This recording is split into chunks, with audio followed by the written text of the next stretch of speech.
Hello and welcome back to my channel. Okay, I'm sure you already heard that Canada has done it again. This time they made an announcement focusing on the spouses and even the children of international students and foreign workers. Let's talk about what this policy change is to spousal open work permits in 2025. We'll also talk about who is affected and what you need to do if you're affected. Trust me, you don't want to miss this video. First of all, let's set the stage. Truly, for years, Canada has been one of the most family-friendly destinations for international students and foreign workers. The spousal open work permit was a lifeline that allowed spouses of international students and foreign workers to work while supporting their spouses and families in Canada. It was a win-win. Families loved it. Families stayed united, they stayed together, and the Canadian economy benefited from a larger labor force. But come January 21st, 2025, things are changing. And not everyone is happy about this change. And the reason is because these new rules are much stricter, and it also limits who qualifies for a spousal open work permit. Let's unpack what's happening and what it means for you. So first of all, what is changing? Starting January 21st, only certain spouses of international students and foreign workers will qualify for a spousal open work permit.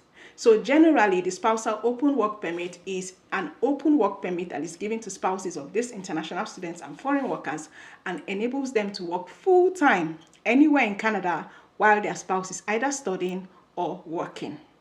The eligibility is now tied to certain specific criteria. Previously, no matter what you were studying in Canada or the level, your spouse qualified for the spousal open work permit, but now they must meet certain specific criteria, or you as the international student must meet certain specific criteria before your spouse is eligible to apply for that spousal open work permit. And if they are not eligible, of course, that means that your spouse cannot come to Canada to work while you study or while you are a foreign worker in Canada. So for international students, your spouse only qualifies if the student is enrolled in a master's degree program that is lasting at least 16 months or longer. Secondly, doctoral programs, that is PhDs, or select professional or eligible programs. RCC hasn't dropped the full list as at the time of making this video, so please keep an eye out for that. Then for foreign workers, spouses can qualify if the worker is employed in either Tier 0 or Tier 1 occupations. So jobs like senior managers, specialized professionals, and those with advanced skills. Also, your spouse will qualify if you are employed in some select Tier 2 or Tier 3 jobs in industries facing labor shortages like healthcare, construction, education, and even the military. But for foreign workers, there's also a catch. The foreign worker must have at least 16 months left on their work permit when their spouse applies. And that applies to only foreign workers and not international students. Unfortunately, dependent children of foreign workers are no longer eligible for open work permits. That's a tough pill to swallow for many families. Now you might be wondering why this is happening and how it even helps Canada, right? Well, the government is trying to better align immigration with labor market needs and to reduce the strain on the system. Canada's population is growing really fast thanks to immigration, and the system is feeling the pressure. So by narrowing this eligibility, the government is essentially trying to control how many people can work through this pathway. Let me know what you think. Just drop your thoughts in the comments. Now, if you already have a spousal open work permit, it is still valid until it expires. If you are the spouse of an international student and your current work permit expires before your spouse completes their studies, you can still renew your work permit.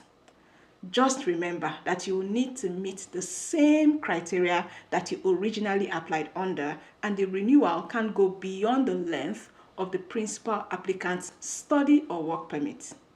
This is really great for families and spouses that are already in Canada and have spousal open work permits already.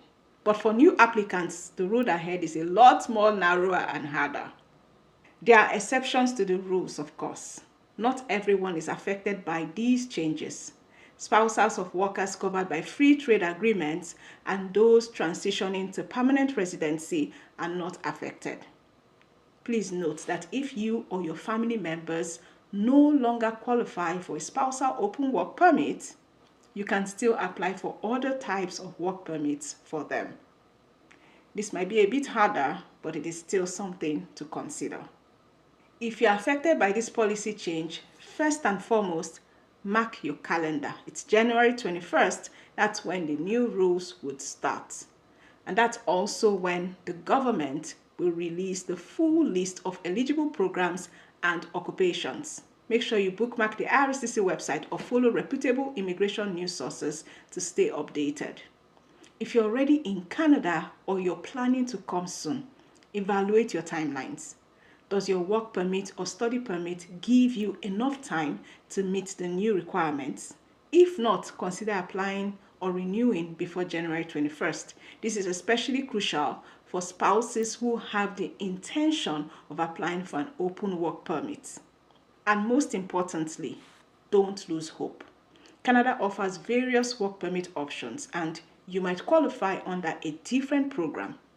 Consulting with a licensed immigration consultant or a lawyer can help you figure out your next steps. It's getting real, guys. The changes are happening fast, whether we like it or not. Families who were once eligible may now have to change their plans. But with the right information and planning, you can still achieve your goals. I believe you can. So even though we cannot stop Canada from making all these policy changes or from changing one rule or the other or from basically shifting the goalpost after the match has started, what we can do is to stay hopeful and to try and see how we can work with the new immigration policies. Canada is actually not against international students or even foreign workers. Canada is not against you. Just be aware that they are just trying to work to make sure that immigration is aligning with all the other things regarding Canada, especially the services, the jobs available, and the living conditions for Canadians, permanent residents, and even you, the temporary residents. Just keep that in mind anytime you hear this news update and anytime you review them. One thing I want you to remember though, immigration is a journey. It's not always easy, but it's always worth it. And it's great for you to be always aware of what is happening. Well, that's all I have for today. I wish every international student and foreign worker the best as you navigate all of these changes that Canada is making with regards to their immigration system. Keep your head above water, take care, and I'll see you in the next one.